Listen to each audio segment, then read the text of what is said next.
Justice. 7h, 9h, Europe 1 matin. Nicolas Caro, ce matin, un roman, pardonnez-moi, qui parle d'un chien. Pire, un chien mouillé. Je sais pas vous, mais moi j'aime bien les chiens. J'en ai pas parce que je suis citadin, mais je les aime bien. En revanche, ça peut vite m'agacer, les mamours aux petits chiens. Et quand on leur parle comme à des bébés, eh bien ce livre, c'est l'inverse. Ça s'appelle Son odeur après la pluie chez Stock, signé Cédric Sapin-Defour. J'arrive un peu après la bataille, j'avoue. C'est déjà un énorme succès depuis quelques mois. Autour de 150 000 exemplaires. Succès d'un auteur jusque-là complètement inconnu au bataillon. Mais pourquoi vous avez dit que c'est l'inverse ? Parce que Cédric Sapin-Defour ne jure pas que par son chien. Il adore son chien Hubac, mais il ne fait pas d'anthropomorphisme. Il ne le prend ni pour un frère, ni pour un ami, mais pour un chien. Et c'est bien comme ça, et ça n'empêche pas l'affection véritable, mais surtout c'est écrit magnifiquement. Sinon ce serait juste un témoignage de plus. L'annonce, c'est de la littérature pour nous raconter comment il a trouvé son chien, comment ils se sont apprivoisés, et comment Hubac est mort. C'est très simple et très beau quand on entre dans les détails. Hubac, c'est le nom des versants des montagnes les moins exposés au soleil. Vous savez, justement, l'auteur est savoyard. Il tombe un jour sur une petite annonce. Une portée de 12 bouviers bernois vient de voir le jour. Il appelle, il ne sait pas trop pourquoi. Il va voir les chiots en se disant que c'est juste par curiosité. Puis évidemment, le chiot dans les mains, il craque. C'est le chien qui choisit le maître. On sait bien, il le récupère un mois plus tard et il le rapporte chez lui. Il n'a pas vraiment le droit. Il avait dû jurer qu'il n'aurait pas d'animaux pour louer son logement. D'ailleurs, tout se passera pas comme prévu à ce niveau-là non plus. Et puis, il y a Mathilde aussi, sa compagne, qui arrive. Ouf, elle adore les chiens. Mais ça va mal se terminer, cette histoire. Hein. C'est la vie. À 14 ans, en 2017, il meurt de vieillesse. Hubac et Cédric Sapin-Defour racontent ce chagrin. C'est très triste et très beau. En fait, vous savez, on avait parlé du roman de François Bégodeau en septembre qui s'appelait L'amour, qui racontait la vie sans péripéties incroyables d'un couple, de leur rencontre à leur mort 50 ans plus tard, la vie normale, le rien et le tout en même temps. Et ben, c'est un peu ça aussi dans ce livre-là, une histoire d'amour simple. D'ailleurs, le titre est joli, Son odeur après la pluie. C'est chez Stock, signé Cédric Sapin-Defour ou Delfour, j'ai pas bien. Defour. Merci Nicolas Caro. La série de la semaine à présent, Héloïse Goua.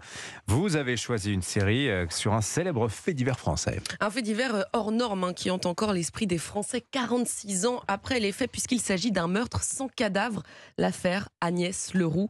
La série française Tout pour Agnès retrace avec précision tous les détails de cette histoire très complexe qui mêle magouille politico-mafieuse, histoire d'amour, secret de famille et crime. Donc tout ça sous le soleil méditerranéen de Nice. Les 4 épisodes de la série sont très denses. Ils s'étalent de 1977 à 2014 et ça se regarde d'une traite. Rappelez-nous qui sont Agnès Leroux et Maurice Agnelet. Alors Agnès Leroux, c'est une jeune héritière d'un célèbre casino niçois, le Palais de la Méditerranée. Maurice Agnelet, lui, c'est un avocat qui met rapidement le nez dans les affaires du casino grâce à un ami commun de la famille. J'aimerais vous présenter cet ami dont je vous ai parlé. Maurice est franc-maçon, membre de la Ligue des droits de l'homme. Il a un très bon réseau dans la région. Il pourrait être de bons conseils face aux problèmes que vous rencontrez au casino. S'il devient d'abord l'avocat de la mère Leroux, Maurice noue une relation amoureuse avec Agnès. C'est lui qui la pousse à vendre ses parts du casino à un concurrent pourtant détesté de la famille. Quelques semaines plus tard, la jeune fille de 29 ans disparaît et ne donnera plus jamais de signe de vie. Alors même si vous pensez connaître par cœur ce fait divers, cette série apporte une émotion intéressante à cette histoire parce qu'elle se concentre tout particulièrement sur le combat d'une mère inconsolable jouée avec élégance par Michel Larocque. Ma plus grande erreur, c'est d'avoir laissé entrer Maurice Agnelet dans ma famille. Depuis, je le paie tous les jours. Tant qu'on ne la retrouvera pas, je continuerai de chercher ma fille. Cette mère, Renée Leroux, attendra 38 ans pour obtenir justice avec la condamnation de Maurice Agnelet en 2014, 20 ans de réclusion criminelle. Les épisodes s'attardent sur les différents procès qui pointent du doigt les manquements de la justice dans cette affaire. Alors en plus de maintenir une tension qui ne faiblit jamais, cette série est très réussie visuellement. Les costumes, les décors, les musiques et la photographie sépia parviennent parfaitement à nous replonger dans la France des années 70.